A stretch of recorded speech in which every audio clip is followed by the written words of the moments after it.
Hello, welcome back to my channel. I'm Gertrude. I hope you will like what I have for you today. So, here we go.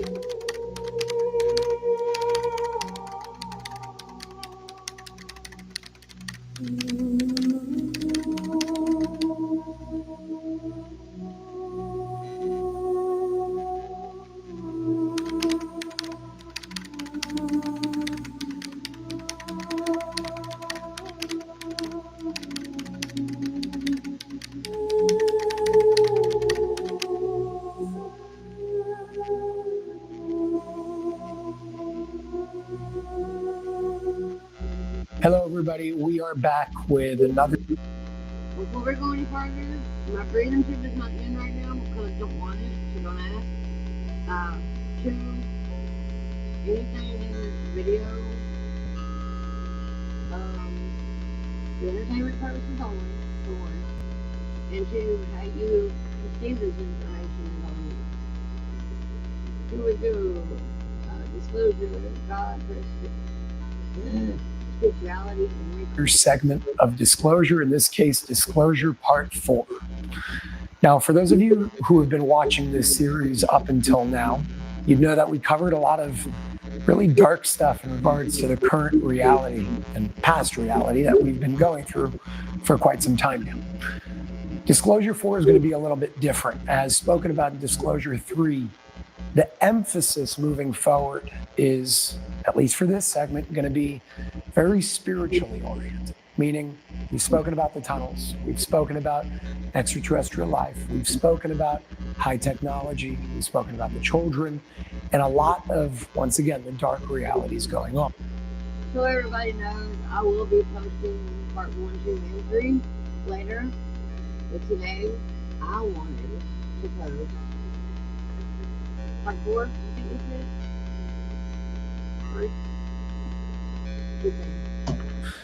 The question is, how do we shift into this higher state of consciousness to really make a change that we want to see in the world?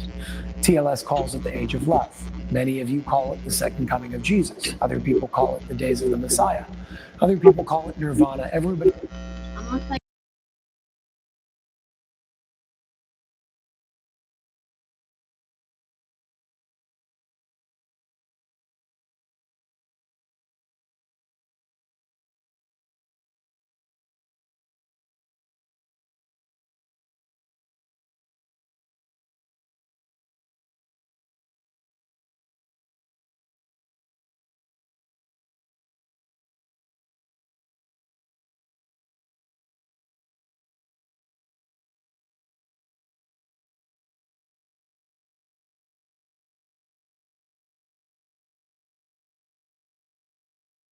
has their own terminology to explain the same collective destiny that is inevitable for us to reach.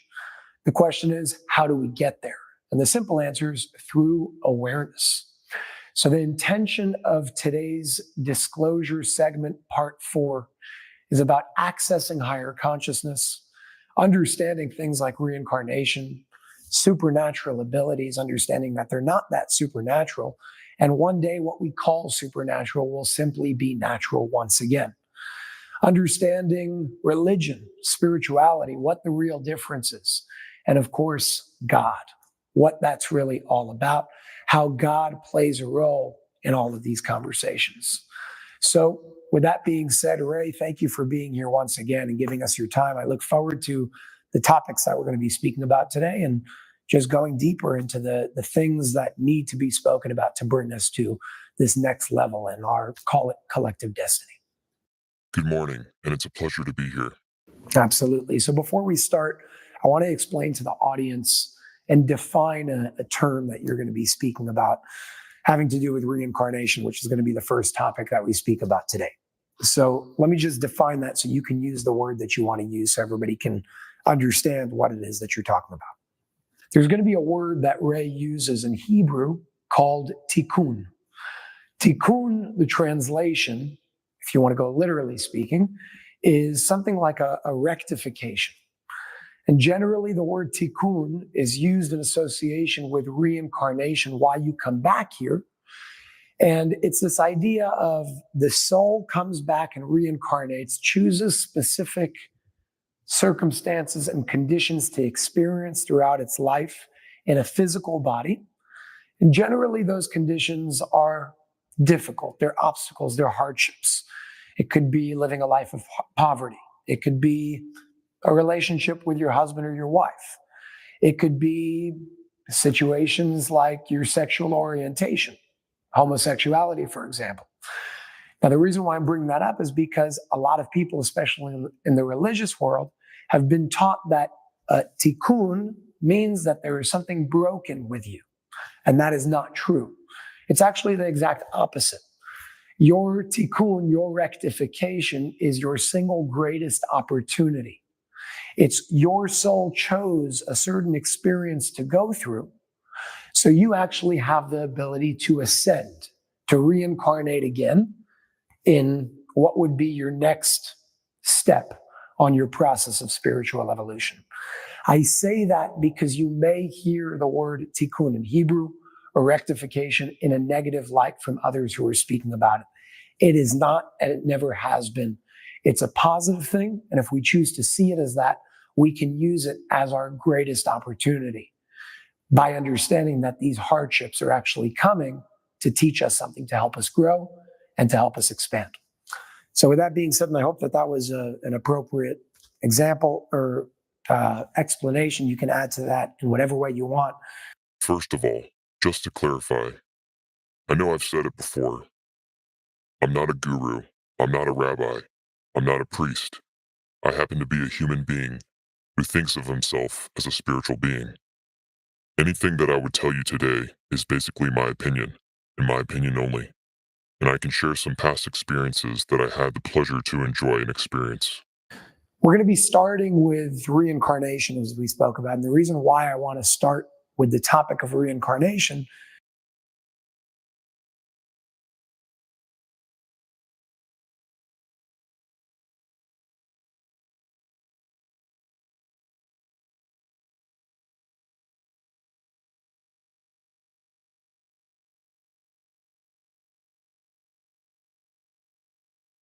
is because I think over the past 2.5 years, a lot of people, it's been kind of reflected that a lot of people fear death. They fear something that may not actually exist, to a point where many people are wearing masks in their car by themselves. It's completely irrational. And if anything, it increases their risk of death. But reincarnation, when we truly understand it from your perspective that you're going to explain this interview, I think it may shed light and help people lose that fear completely, even those who think they don't fear death whatsoever, through sharing your experiences of what may exist on that other side. Not even another world, call it another realm, another dimension, whatever you want to call it. So my first question for you, Ray, is can you explain the basis of reincarnation? Why do we reincarnate in the first place? What is it all about? How do we know it's real?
First of all, reincarnation is very real.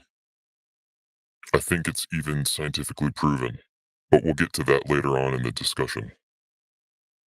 Reincarnation is basically the recycling of a soul, or the cycling of a soul. That means a soul comes to planet Earth, takes on a body or a form, spends 50, 60, 200 years, whatever it is, and makes a decision at a certain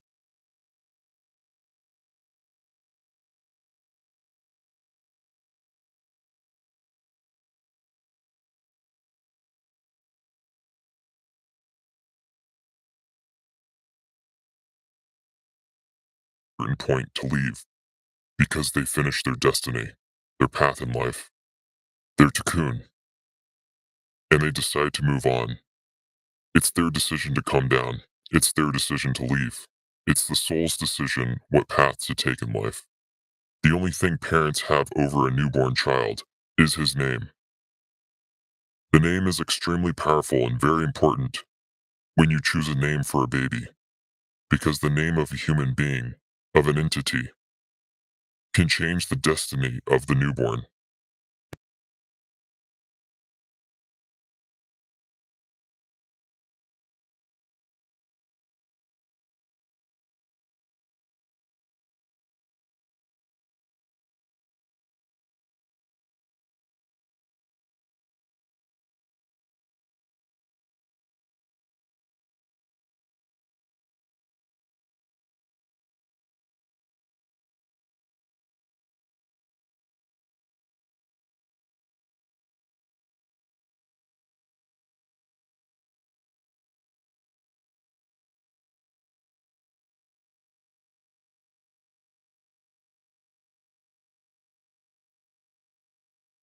Even though the soul decided to go on a specific path. So it can affect your destiny. It's going to affect your path in life. Other than the name, parents have no control of their children. They think they do. They have zero control. The soul decides which way to go, and the soul decides what life experience they are going to have for their own reasons and past experiences and past lives.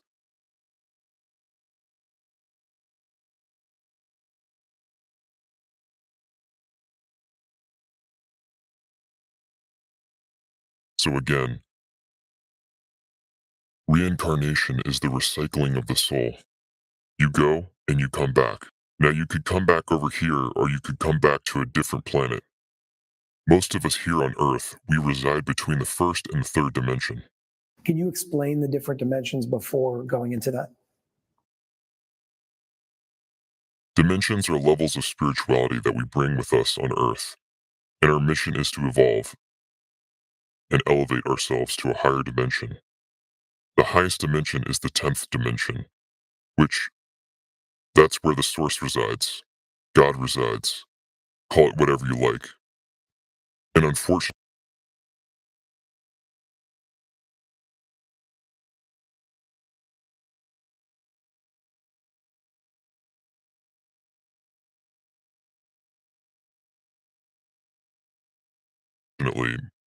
most humans reside in the second dimension. Now, every dimension, by the way, is divided to 10 sections. So you have 10 in the first, second, third, and so on. That means a total of 100 steps to reach the elite of the elite, which is the 10th dimension. Then once you get to the 10th dimension, that all of us strive to reach, the source has the ability to reach endless dimensions that we don't even know what to call them. Not even a number for it, according to my teachings. Once a soul here on planet Earth reaches the 5th dimension, the 10th level of the 5th dimension, which means the highest level of the 5th dimension. For example, we heard about gamma and theta. And, okay, so this is the same thing, but it's a spirit within the spirit, and it's a different way to measure someone's spirituality and abilities. Wait, let me finish. Once a soul can pass the 5th dimension and reach the 6th, the 7th, or higher, it will reincarnate again. But this time it will not come to planet Earth or any other planet. It reaches a different realm in the universe. It's a spiritual form of life. If you can understand what I'm trying to say, I know it's complicated. Not physical. It's not physical at all. It's spiritual only. And basically that means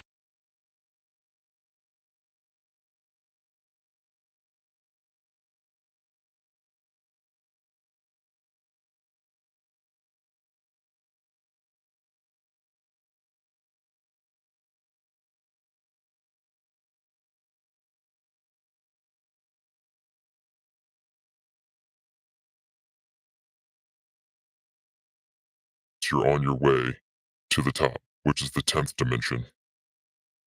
I have a very difficult question to ask you when it comes to reincarnation. But before I get to that, I still want to set a certain foundation, some questions having to do with souls and new souls. So, number one, is there such thing as a new soul?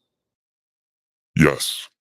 How does a new soul form? And the reason why I ask that is there's a law, a scientific law. It says energy cannot be created or destroyed.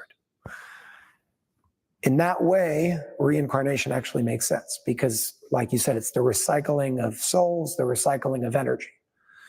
What is just beyond my comprehension at the moment is when we speak about a new soul, what is a new soul?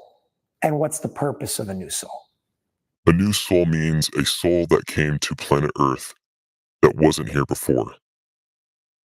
The purpose is basically, and I'll give you examples soon about people that you know. A new soul is here to come and do a higher type of mission. They have a certain destiny.